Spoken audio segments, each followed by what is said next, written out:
देशहित में अब बात करते हैं अंकिता हत्याकांड की, जिसमें हर दिन नए खुलासे हो रहे हैं। कल तक ये सामने आया था कि अंकिता पर दबाव बनाया जा रहा था और वो परेशान थी, लेकिन अब रिजॉर्ट की एक पूर्व महिला कर्मचारी ने नया खुलासा किया है, और वो ये कि रिजॉर्ट में लड़कियां आती थी, वीआईपी गेस्ट भी बुलाए जाते थे, लेकिन रजिस्टर में एंट्री नहीं की जाती थी। क्या है पुलकित के रिजॉर्ट की पाप कथा, देखिए इस रिपोर्ट में।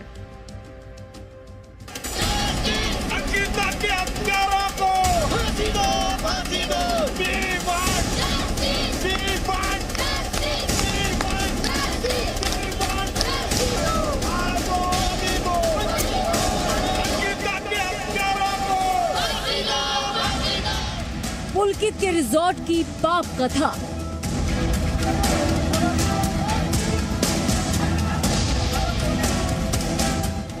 एक गवाह, 3 राज, पर्दाफाश।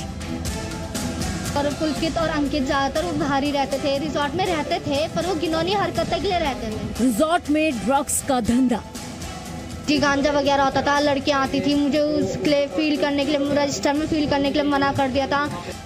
अंकिता हत्याकांड में अब तक सामने आए सबूतों के आधार पर ये तो समझ आ रहा था कि ऋषिकेश के इस रिजॉर्ट में कुछ न कुछ गलत हो रहा है, लेकिन ये शक रिजॉर्ट में काम करने वाली एक पूर्व महिला कर्मचारी के बयान से और पुख्ता हो गया है।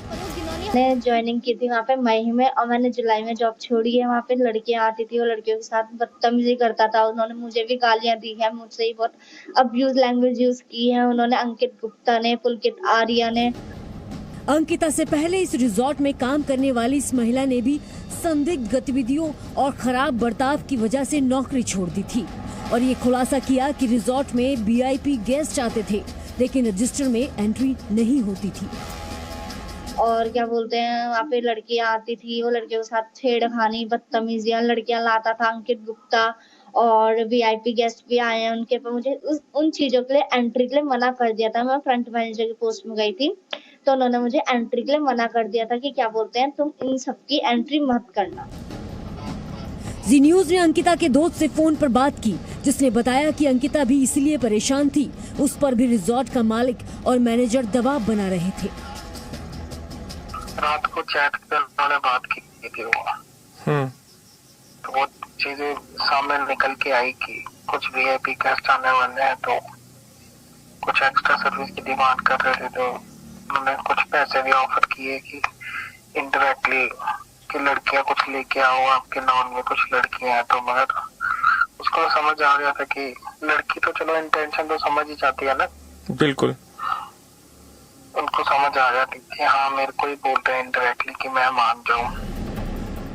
आरोपी पुलकित आर्या के कुछ ऑडियो भी वायरल हुए हैं, जिनमें वो रिजॉर्ट से अंकिता के गायब होने का दावा कर रहा है, लेकिन सीसीटीवी रिकॉर्ड के मुताबिक तीनों आरोपी 18 सितंबर की शाम अंकिता को कहीं लेकर गए थे और फिर वो वापस नहीं लौटी।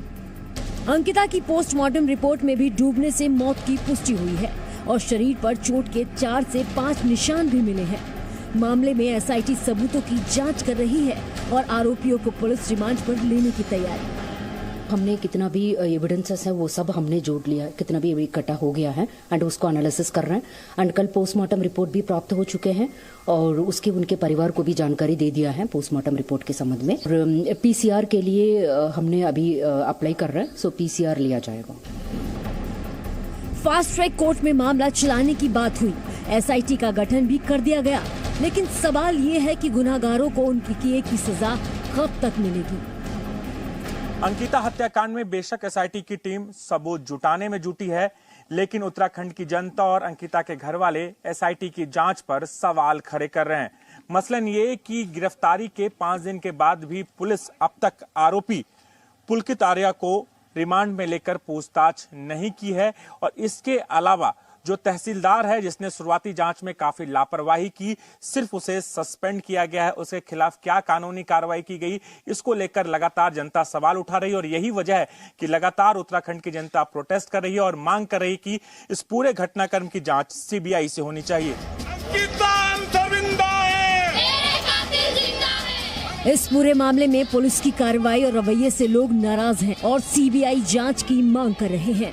ऋषिकेश में आज स्कूली छात्रों समेत लोगों ने अंकिता को इंसाफ दिलाने के लिए मार्च निकाला, नारेबाजी की। हमारा ये क्षेत्र जो है शांति प्रिय तीर्थ स्थान जमीन है, शांतिप्रिय एरिया है और वहाँ इस तरह की हरकत होती है, इस तरह की घटना होती है। कातिलों को बस सिर्फ जनता के हवाले कर दो। जनता की एक ही मांग है कि फांसी, सिर्फ फांसी और कुछ नहीं चाहिए जनता को। इस विरोध प्रदर्शन में बड़ी संख्या में छात्राएं और महिलाएं भी शामिल हुई। तख्तियों पर लिखा था justice delayed is justice denied, यानी इंसाफ में देरी इंसाफ न मिलने के बराबर है। संवाददाता राजू राज के साथ ब्यूरो रिपोर्ट, जी मीडिया। गायब होने से पहले अंकिता के दोस्त की उससे आखिरी बार फोन पर बात हुई थी, जिसे पुलिस एक अहम सबूत के तौर पर देख रही है और आगे की कार्रवाई में अंकिता के दोस्त को शामिल करने की बात की जा रही है। सूत्रों के मुताबिक लास्ट कॉल में कई अहम सुराग छिपे हो सकते हैं, इसलिए पुलिस ने अंकिता के दोस्त को गुरुवार को पूछताछ के लिए बुलाया है। अंकिता के फोन पर आखिरी बातचीत उसके दोस्त से ही हुई थी।